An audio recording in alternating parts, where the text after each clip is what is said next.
Well, it is interesting in this cultivation process that the loads change and they're not constant. And so one of the first things as we look at sizing appropriate equipment is we have to look at different design elements of what's going to go on in the room. So a mothering room is different than a veg room, which is different than a flowering room. And are you harvesting all at once, or are you having a perpetual harvest where we've got average sizes in the room?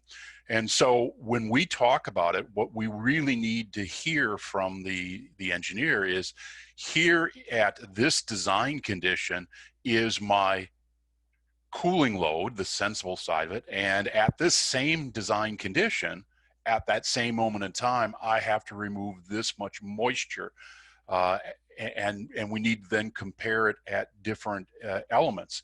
And the other side that starts impacting this is the lighting source, and that has several different factors. As you look at a HID, that's going to be about a 60 kilowatt per square foot type element. There's a lot of extra sensible energy when compared to a more efficient LED light at 35 kilowatts per square foot.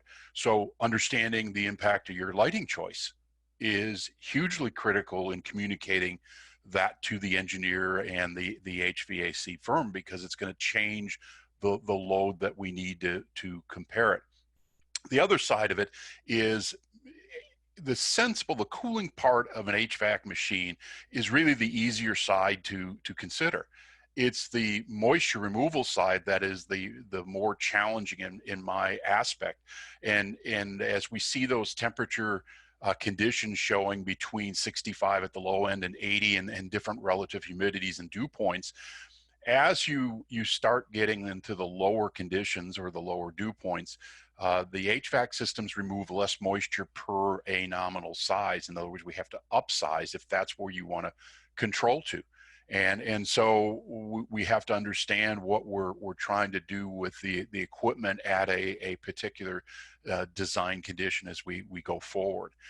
So all these have to add together and operate at different capacities and control at these capacities as you go through the machines. But it's your definition up front that's going to send us down a specific pathway in sizing the HVAC equipment.